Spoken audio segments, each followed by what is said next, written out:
నమస్తే, this is Sourya. Iran గెలిచింది, యుద్ధం ఆగింది, కాళ్ళబేరానికి ట్రంప్. సో ఇది నిన్నటి నుంచి కూడా మనకి నడుస్తున్న వైరల్ న్యూస్. అసలు ఇరాన్ గెలిచింది అని అంటే ఏ రకంగా గెలిచింది అనుకోవచ్చు, యుద్ధం ఆగిపోయిందా? సో ఈ సందిగ్ధతలో ఉన్నారు. దీనికి ఒక క్లారిటీ తీసుకుందాము సీనియర్ జర్నలిస్ట్ అమ్మ బాలాజీ గారి నుంచి. నమస్తే సార్. సార్, అంటే యుద్ధం ఆగిపోయింది అనుకోవచ్చా, లేదు అని అంటే ఏదైనా బ్రేక్ పడింది అనుకోవచ్చా? ఎందుకంటే గతంలో కూడా ట్రంప్ 2 వీక్స్ ఎక్స్టెండ్ చేసుకున్నాడు. అంటే ఇది వేరే అండి. ఇది కంప్లీట్ గా సీజ్ ఫైర్ అంటే ఇరువైపులా కాల్పుల విరమణ. ట్రంప్ చెప్పింది ఏంటంటే కాల్పుల విరమణ కాదు, ఓన్లీ బ్రిడ్జిల్ని లేకపోతే పవర్ ప్లాంట్లని కొట్టడం ఆపుతానని ట్రంప్ చెప్పాడు. అది ముందు 48 గంటలు, మళ్ళీ 5 రోజులు, మళ్ళీ 10 రోజులు, అది ట్రంప్ది. కానీ ఇప్పుడు నిజంగానే యుద్ధం ఆగింది. యుద్ధం ఆగిందనే చిహ్నమే మన మార్కెట్లు చూస్తే అర్థమవుతుంది. గోల్డ్ పరిగెత్తుంది, మార్కెట్లు అన్ని పరిగెత్తున్నాయి. 2000 పాయింట్లు ఎంతో సెన్సెక్స్ ఉంది. ఇందాక చూస్తే ఆయిల్ $105 పడిపోయింది. బ్రెంట్ క్రూడ్ ఆయిల్ 111 ఉండింది నిన్న. సో ఇవన్నీ చూస్తేనే అర్థమవుతుంది యుద్ధం అయితే ఆగింది.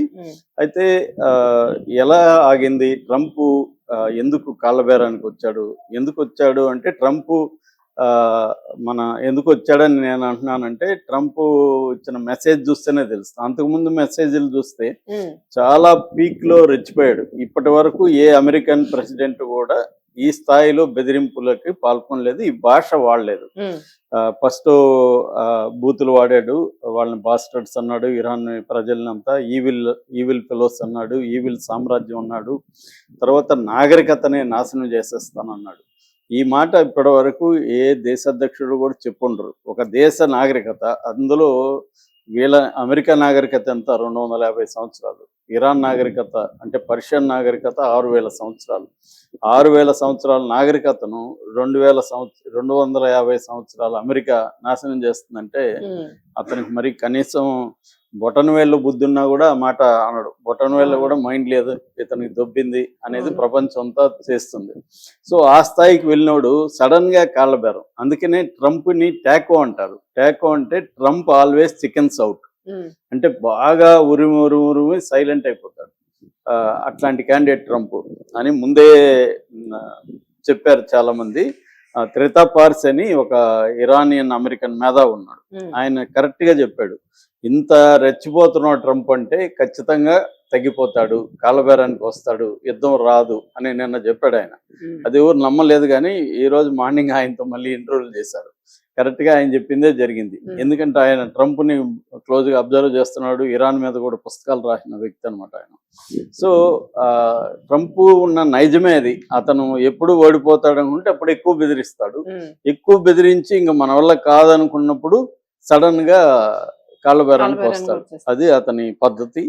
ఇక్కడ కూడా అదే జరిగింది. ఎందుకంటే ఇరాన్ ప్రజలు ఎక్కడ భయపడలేదు. నాగరికత నాశనం చేస్తారా అని చెప్తే కూడా వాళ్ళ ప్రజలందరూ బ్రిడ్జిల మీద, ఆ వీడియోలు చూస్తే ఒళ్ళు గగురు పొడుస్తుంది మనకి. ఆ బ్రిడ్జిల మీద ప్రజలందరూ వెళ్ళి నిలబడి ఒక మానవ కవచంగా, అంటే వాళ్ళ దగ్గర బాడీస్ ఆర్ బ్యారియర్స్ అన్నట్టుగా వాళ్ళ శరీరాలని కవచాలుగా మార్చి తమ బ్రిడ్జిల్ని కాపాడుకోవాలి, తమ పవర్ ప్లాంట్స్ కాపాడుకోవాలని ఎక్కడ చూసినా వేలాది మంది చిన్నపిల్లల దగ్గర నుంచి ముసలి వాళ్ళ వరకు వెళ్ళిపోయి నిలబడ్డారు. అట్లాగే వాళ్ళ అలీ గంసారీ అని, వాళ్ళ ఇరాన్లోనే వెరీ పాపులర్ మ్యూజిషియన్ ఆయన దాదాపు ఒక 15 ఆల్బమ్స్ చేశాడు. ఆయన చూస్తే కూడా షాక్ అయ్యాను నేను. అంటే ఒక వెనకాలేమో ఒక పవర్ ప్లాంట్ ఉంది, దానికి ముందు ఆయన చిన్న చద్దరు వేసుకొని ఒకడే కూర్చున్నాడు. అంటే నేను కచేరీ మొదలు పెడతాను, చనిపోతే ఇట్లాగే చనిపోతాను అని. అలాంటి స్పిరిట్ నేనైతే ఈ మధ్యకాలంలో ఎక్కడా చూడలేదండి. అంటే ఒక నాగరికతను తుడిచిపెట్టేస్తానని ఓంకరిస్తున్న ఒక దుష్టుడు అటువైపు ఉంటే, దాన్ని కాపాడుకోవడానికి, తమను తాము కాపాడుకోవడానికి, దేశం వైపు నిలబడడానికి చిన్న పిల్లల దగ్గర నుంచి ముసలి వాళ్ళ వరకు వీధుల్లోకి వచ్చి ఎక్కడ ఎవరు దాక్కోలేదు, ఎక్కడ బంకర్లకు వెళ్ళలేదు, ఓపెన్ గా వచ్చి యుద్ధం జరిగినంత కాలం కూడా వాళ్ళు వస్తూనే ఉన్నారు. ఎక్కడ మార్కెట్లు వీడియోలు చూస్తూనే ఉన్నాము. వాళ్ళ ప్రొఫెసర్లు, వాళ్ళ రిప్రజెంటేటివ్స్ మీడియాతో మాట్లాడుతున్నారు. ఆ మరాండి అయితే ఎప్పుడు నిద్రపోతాడా అని నాకు అర్ధరాత్రి మెలకు వస్తే కూడా ఆయన చూస్తే ఆయన అప్పుడు కూడా పోస్ట్ పెట్టి ఉంటాడు, ప్రొఫెసర్ మరాండి, టెహ్రాన్ యూనివర్సిటీ. అలాగా వాళ్ళు ఆ స్పిరిట్ అనేది నిజంగా కూడా ప్రపంచం అంతా కూడా నివ్వెరపోతుంది, ఆశ్చర్యపోతుంది. సో అటువంటి స్పిరిట్ ముందు తల ఉంచుకు తప్పలేదు ట్రంప్కి. సో అది కూడా విచిత్రం ఏంటంటే మొన్నటి వరకు అనేక ప్రగల్భాలు పలిగి హార్ముజ్ జలసంధిని ఓపెన్ చేయండి, మీ తన యురేనియంని ఇచ్చేయండి, ఇవన్నీ మాట్లాడిన వ్యక్తి ఇవాళ ఇరాన్ పెట్టిన 10 డిమాండ్లకి ఒప్పుకున్నాడంటే అవి ఫైనల్ కాలేదు కానీ బ్రాడ్లీ యాక్సెప్టబుల్ అని అతనే పెట్టాడు. మరి బ్రాడ్లీ యాక్సెప్టబుల్ ఈ 10 డిమాండ్లు ఇప్పటివి కాదు, ఇప్పటి నుంచో వాళ్ళు పెడుతున్నారు. అసలు ఈ యుద్ధం కాకముందు యాక్చువల్గా అయితే ట్రంప్కి చాలా అనుకూలమైన కండిషన్లకి ఇరాన్ ఒప్పుకుందని చెప్తున్నారు. అప్పుడు కానీ ట్రంప్ ఒప్పుకొని ఉంటే ఇప్పుడు అంటే అమెరికా చరిత్రలో బెస్ట్ డీల్ కుదిర్చిన వ్యక్తిగా ట్రంప్ నిలిచిపోయాడు. కానీ ఆ నెతన్యాహు మాట విని ట్రంప్ ఇప్పుడు ఇరాన్ని బలపరిచాడు. ఇరాన్ డిమాండ్స్ పెరిగిపోయినాయి. ఇరాన్ 10 డిమాండ్స్ ప్రధానంగా మనం తర్వాత నేను సపరేట్ వీడియో చేస్తాను.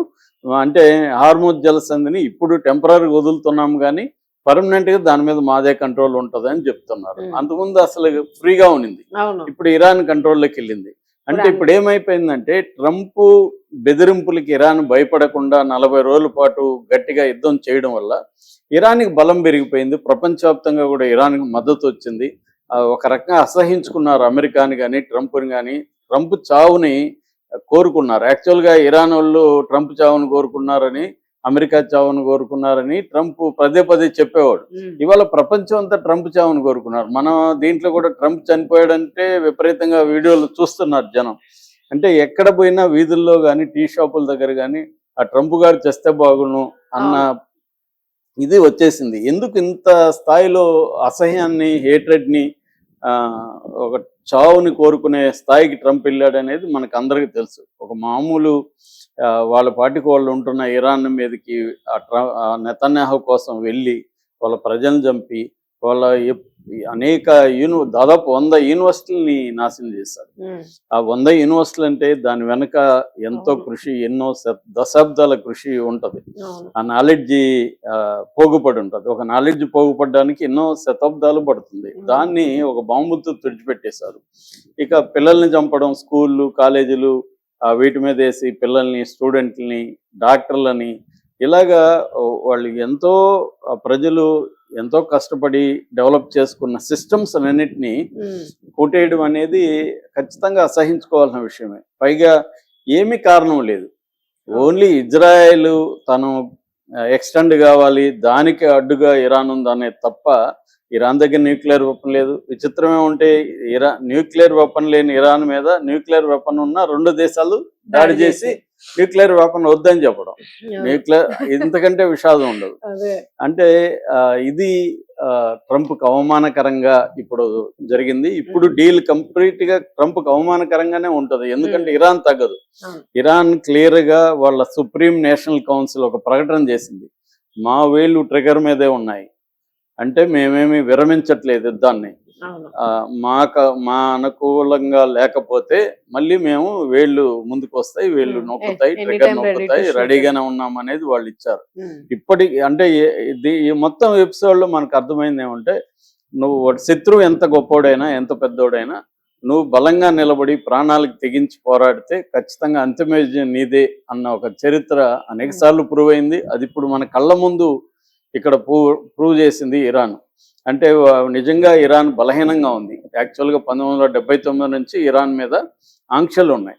అందువల్ల వాళ్ళకి ఏ దేశంతో వ్యాపారం చేసే పరిస్థితి లేదు. ఎకనామీ ఒకసారి మనం ఊహించుకోండి, మన దేశానికి అలాగా ఉన్నట్టు మన దేశం ఏమైపోతుంది, ఎకనామిక్గా కుప్పగొల్లిపోతుంది. ఒక 4 రోజులు ఆయిల్ రాకపోతేనే, గ్యాస్ రాకపోతే మన ఎకనామీ ఇదైపోయింది.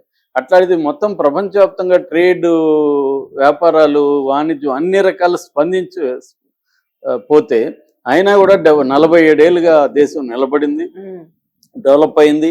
ఈ స్థాయిలో వాళ్ళు మిసైల్స్ని, డ్రోన్స్ని డెవలప్ చేసుకుని ఒక అమెరికా, ఒక ఇజ్రాయెల్ 2 అతిపెద్ద ఫోర్సెస్ అటాక్ చేస్తున్నా కూడా 40 రోజుల పాటు ధీటుగా నిలబడి అసిమెట్రిక్ వార్ఫేర్ చేసి ఇప్పటికీ సక్సెస్ అయ్యారు. వాళ్ళ టర్మ్స్ లోనే యుద్ధం ఆగింది తప్ప ట్రంప్ చెప్పిన టర్మ్స్ లో యుద్ధం ఆగలేదు. అంటే ఎవడో బెదిరిస్తే బెదిరే పరిస్థితి ఇరాన్ది లేదనేది తేలిపోయింది. ఇప్పుడు నువ్వు బెదిరిస్తే మేము చర్చలకి రాము, నువ్వు ముందు యుద్ధం ఆపితే చర్చలకు వస్తాం అనేది డిమాండ్ ఇరాన్ పెట్టింది. దానికి ట్రంప్ తలొగ్గాడు, పాకిస్తాన్ని కాళ్ళు పట్టుకున్నాడు, నువ్వు మీడియేట్ చేయని. లేకపోతే పాకిస్తాన్కి ఏం పని మీడియేషన్కి? సో ట్రంప్ చెప్తేనే, ట్రంప్ కాళ్ళు పట్టుకుంటేనే పాకిస్తాన్ మీడియేషన్లోకి ఎంటర్ అయింది. అది ఇరాన్కి కూడా అర్థమైంది. ఇరాన్ ఇప్పుడు పట్టువిడుపులు ఉండాలి కాబట్టి నేను నా కండిషన్ ఒప్పుకుంటే నేను వస్తాను అన్నట్టుగా ఇరాన్ ఇప్పుడు వచ్చింది. సో ఏ రకంగా చూసినా యుద్ధం ఆగడం అయితే ప్రపంచానికి మంచిది. మనకి ఇప్పుడు యుద్ధం ఆగిందో లేదో మార్కెట్లు పరుగులు తీస్తున్నాయి, గోల్డ్ సిల్వర్ పెరుగుతుంది, క్రూడ్ ఆయిల్ తగ్గింది, అందరిలో ఒక హ్యాపీనెస్ కనబడుతుంది. కాకపోతే at the same time tension కూడా కనబడుతుంది. ఎందుకంటే ఈ 2 వారాల తర్వాత మళ్ళీ ట్రంప్ గాడు ఏం చేస్తాడు, వీడు మెంటలోడు. ఎందుకంటే అతనికి హ్యూమిలియేషన్ తట్టుకోలేడు ట్రంప్. ఆ హ్యూమిలియేషన్ ఇప్పుడు ఏంటంటే ఆల్రెడీ ఇరాన్ ప్రకటన చూస్తే మామూలుగా లేదు అసలు. ట్రంప్ కి షాకింగ్ గా ఉంది ఆ ప్రకటన, అలాగా ఇచ్చింది. సో అది చూసి అతను మీడియా అంతా కూడా ట్రంప్ ఓడిపోయాడు, అమెరికా అంతా కూడా ఈ డిమాండ్లకు ఒప్పుకోవడానికి నువ్వు ఎందుకురా యుద్ధానికి వెళ్ళావు అసలు అని ట్రంప్ ని అంటున్నారు. అంతకుముందు బాగుండింది కదా, ఇప్పుడు ఇంకా ఇరాన్ ని శక్తిని పెంచావు. యాక్చువల్ గా ఇరాన్ లో ఆ ప్రభుత్వానికి వ్యతిరేకంగా ప్రజలు తిరుగుబాటు చేసిన మాట వాస్తవం. కానీ ఇప్పుడు ఏమైంది, అదే ప్రభుత్వం స్ట్రెంగ్తన్ అయిపోయింది. ఆ ప్రజలు ఇంకా తిరుగుబాటు చేయరు ఇప్పుడు. ఎందుకంటే నువ్వు ఏ ప్రజలైతే తిరుగుబాటు చేశారో ఆ ప్రజల వైపు నేను ఉంటానని చెప్పిన వ్యక్తి అదే ప్రజల్ని, అదే పిల్లల్ని, వందలాది వేలాది మందిని చంపుతుంటే వాళ్ళు ఇంకా ప్రభుత్వం స్ట్రెంగ్తన్ అయినట్టే. అప్పుడు కూడా అంతే. మనకి 1979లో ఇస్లామిక్ రెవల్యూషన్ వచ్చినప్పుడు అది నిలదొక్కునే లోపలే ఇరాన్ మీద ఇరాక్ వార్ మొదలైంది. దాంతో ఆ ప్రభుత్వం గట్టిగా స్టెబిలైజ్ అయిపోయింది. ఇప్పుడు అంతే, బలహీనంగా ఉంది ఇరాన్ ప్రభుత్వం.